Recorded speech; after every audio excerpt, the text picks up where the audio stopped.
On this episode, non-fiction graphic novels with Marc Nobleman, Alyssa Torres, Kyle Baker, and look, here's Anna Cody. Wow. Today on...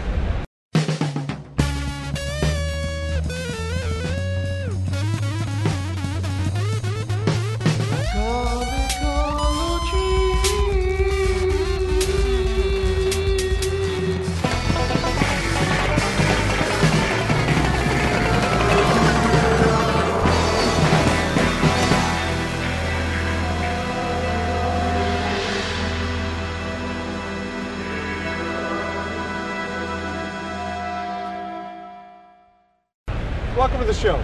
So Anna, a lot of the work that's coming out today is non-fiction graphic novels. People doing autobiographical stuff.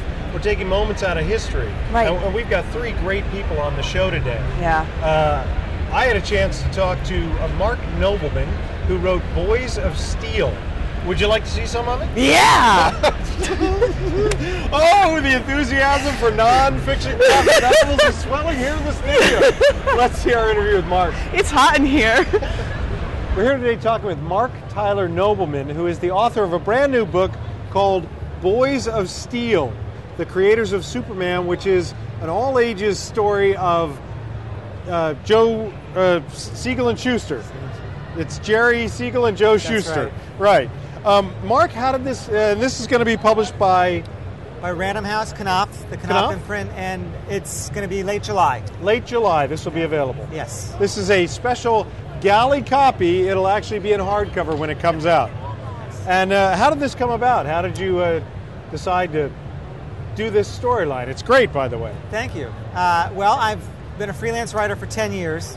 And a Superman fan for most of my years, and it was just inevitable that those two paths would cross eventually. I originally wanted to do this as a screenplay, and I tried to actually get in touch with Jerry Seigel before he passed away, and there were some blockades put up, and at that time I was not too tenacious. These days I would be much more pushy. Gotcha. But back then I let it slide, so they're both gone now, but I wrote it on spec about 4 years ago, and sent it out to publishers that I thought would be open to a book about pop culture history instead of the more academic subjects that a lot of picture books fall under. Sure.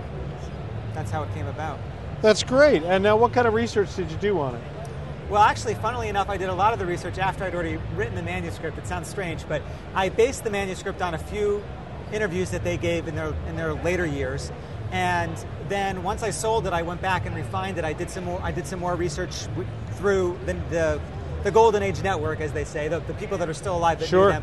But the biggest amount of research I did, which factors into the book, was in Cleveland. The story takes place in Cleveland, Ohio. Yeah. So I went there, and I was standing outside of Jerry Siegel's old house in a now not so great neighborhood, waiting for someone to come out in a snowstorm. Right. And I talked my way in. A lot of people talk their way in because they're very friendly there. Right, of course. And I took pictures of what it looks like. So the picture in the book of his room is the actual window in his room where Superman was. Is very accurate. Is very, yeah. Oh, so wow. I was really attentive to detail. The average reader, most readers will not know or care, but I was very concerned about trying to be authentic.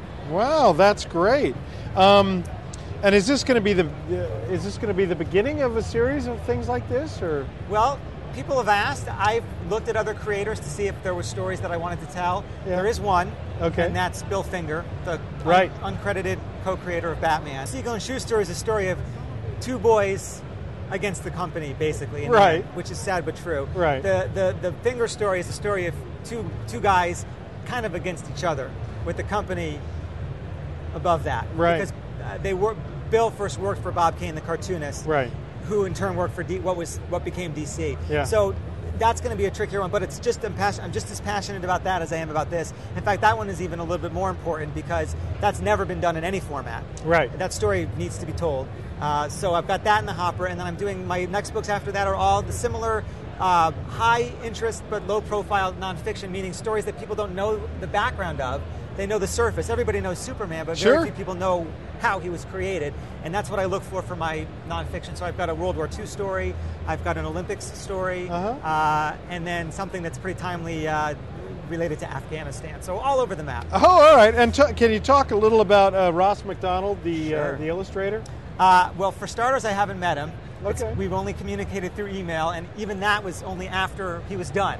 the publishers keep you apart. Like, did Knopf put you two together? Well, Knopf and I had lists of illustrators that who we wanted. Right. And some of our names aligned and some didn't, but the ones that aligned either weren't available or most of them were not available. I don't think I heard anybody who wasn't interested, but it's possible.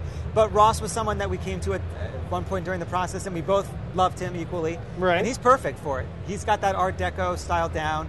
He's quite established in the field, and so I'm lucky to get him. He's really captured. The style of the art as well. You can tell he's passionate about it. This wasn't just a job. I don't think. I think the material really resonated for him as a personal matter, not just another job, which was important for me. So this is going to go into fine bookstores everywhere? Everywhere books are sold, yeah. And for more information, I guess people could go to... Well, I've got a blog. You do? I've got a blog called Noblemania. It's a blogger blog, so it's noblemania.com. You'll find it. But it's a great idea to do it in a children's format, to introduce them to it. I mean, and again, they've done all kinds of autobiographical and historical things, but nothing about the pop culture, and they're fascinating stories of how these young men and women struggled in the early years to do their creations. Well, Mark, it's a great pleasure speaking with you. We wish you the best of luck with it and on the Bill Finger one. We look forward to it. I hope it happens. Thanks for your time. Thank you. We'll be right back after this.